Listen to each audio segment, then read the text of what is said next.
second. Greetings and welcome. My name is Jake Rayson. I am a wildlife and food forest garden designer, and I just wanted to go through a new project that I've got, and I'm doing it. It's quite a little job, but there's actually quite a lot involved in it as well. I went to see the client yesterday. There's a 7 metre by 3 metre garden, and it's northeast facing. So I just wanted to go through the kind of the methodology, how I went through it, how I approached the design, and where I'm at the moment. So I'm just kind of getting through.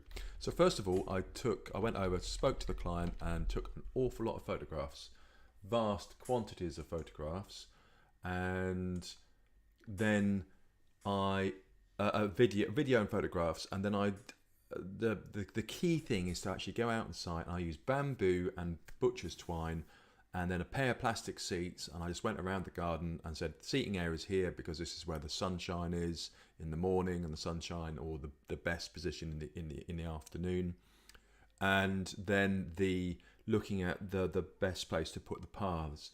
So I pegged out the paths with bamboo cane and roasting butcher's twine, which is kind of biodegradable. And you can see here, if I just zoom in, you can see that you just do it very kind of roughly. So the client wants, they're going to do the work, a lot of the planting themselves and a lot of the work themselves. So this is kind of just a kind of quick and easy. This is the best thing for me to do. Now I'm just taking that job through, and I have created a photo montage of these 3 separate photos, and there's some steps, so it's easy for me to do. What I would like to do in the future is to get a drone and then be able to take a photograph very quickly from above of anything which is pegged out, and then use that as the basis for a plan, because it's damn sight more accurate than measuring up and then trying to get the path, that is a curvy path, onto a plan is actually really, really difficult. So much better to mark it out in real life and then figure out a plan afterwards, and then do the planting plan after that. So you can see, it's kind of rough and ready. I've got all these 3 photographs. Where are you? The 3 photographs, and I photoshopped them together very kind of badly. And then the next thing that I did was to take it into CAD, and I've just kind of straightened it out a little bit as well. So it's not 100% accurate, but it gives you a rough idea of what's where. And this is why it's a good idea, I think, in terms of garden design in the long term, is to use a drone, because it will be far more accurate than just kind of cobbling photographs together. And the smaller the garden you have, the more important it is to get that accuracy. If you've got an acre, then it's not like a big deal if something's out by 1/2 metre. Where if you've got 7 metres, 1/2 metre is an awful lot. So what I've done is to import that image into QCAD. You can see it down here. I've called it drone, and you can just see I've got the rough idea of where the string is, and I'm creating a path using the NURBS tool, which is a kind of curve tool, and a couple of circles for the seating area. So I'm just going to go and create a circle here. This is kind of quite straightforward. I want to create a circle here. And I know I took some measurements there as well. So when I was on site, we took some measurements. And I know that one the radius is 2 meters. So I'll just kind of add 2 meters. And then what I will then do, I'll just show you this as well. This is the path that I've created. So the line is roughly in between the line's roughly in between the bits of string. And the simplest thing to do is to offset that by 30 centimeters. I want a 60 centimeter path, a small path, you can't see that, but it's like a small path for a single person to go down, walk along. There's going to be a couple of little cul-de-sacs in there as well, and then 2 seating areas. So kind of small beds, but then this way you're kind of maximizing the bed area, and people can kind of step to one side and then do the shuffle around in the other areas as well.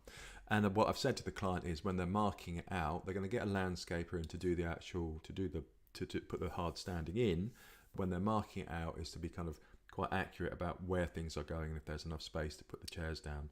So they can, hopefully squeeze in a couple of people. They might need to make this this end bit here a bit bigger, possibly. So I've kind of dragged the circle over a bit as well. So yeah, so offset that path with my 30 centimeters, and make sure I'm in beds, and I'll offset it if I can find it. Oh, hold on, let me just turn that off. There we go. So you can see click once there, click again, whoopsie, click again there, and then I'll delete the middle one. I've backed it up already, and then you can see, there we go. That's a kind of curvy little path going in. And the nice thing is, when you're doing a small area, is if you've got that motion, it just softens everything down. You're making people walk around a little bit, it just softens the edges rather than having a straight path here and a straight path there. So using lots of curves will soften that. And then there's going to be a seating area here, and a seating area here, and a little fire pit as well. So not massive amounts of space at all, but enough to get a couple of people sat down there. And then I'm going to, for the planting itself, on this wall over here there'll be a plum tree, and then on this wall here, look, this is looking down, there'll be 2 apple trees, I think on an M9 rootstock, so semi-dwarfing rootstock. MM106 will be too big because we want to get them about 2 meters tall. Might look at a taller one actually. Yeah, I'll play around with that. A couple of ideas to play around with, and then using where that bin is to put a water bowl on a stone, on a gabion stone recycled aggregate plinth. So like a little plinth made out of gabions filled with recycled aggregate, and then a steel bowl on the top of that, and then planting. And it's really important, this is why it's so important to actually sit down in these areas and see what you can see. So you want planting here, down in the bottom left hand corner, to hide that area over in the corner, and you want planting here, so when you come out down the steps, which are on the left, you're hiding that view there. So you provide a bit of privacy, and even if it's only if something like a fennel, for example, even if it's feathery foliage, it just softens it. It just damps it down a little bit, that you're not going straight into a place, and you open it up. So 3 espalier fruit trees, and then climbers. Not terribly sure which climbers that will fit. Roughly 2 meter high fence. So thinking there's couple of different cultivars of a native honeysuckle, not Belgica. There's one called rhubarb and custard, which I've used in a couple of places. And yeah, use natives where possible, and then the shrubs, possibly, again, I'm looking at using blueberry or something like that. Got to get the soil test done, see how acid it is. But the idea is to just have a couple of shrubs and then a list of plants for the client, and then the client can kind of figure out where to put these plants, and just experiment with them, play with them. So get the structure in place first of all, do the hard standing, put the trees in for the espalier and the climbers, and get all the wires in place, and then put the shrubs in, and then put in the herbaceous perennials. And that's really up to the client to get their head around the different plants, and to give them some ideas for inspiration and kind of sources of knowledge, like the RHS website and Roots North podcast and all sorts of things like that, so they can learn more about the process. And it's really, really important part of this is, as much the garden, it's about the people who are using the garden, who are looking after the garden. And this is what you want to cultivate as much as the garden itself, is who is looking after the garden. So there we go, on that fine note. So I'll just go back in here. So that's all good. And then the next thing I'm going to do is to put in some little paths in between, some curb paths in here. And then I'll put in the water feature and a fire pit and a couple of seats, and then just name the plant. A couple of ideas for names for the climbers and the espalier fruit trees. Okay, quick whistle stop tour. Hope that's kind of interesting. And yeah, work with the conditions. Just a quick note about the plants. Foxgloves, part shade.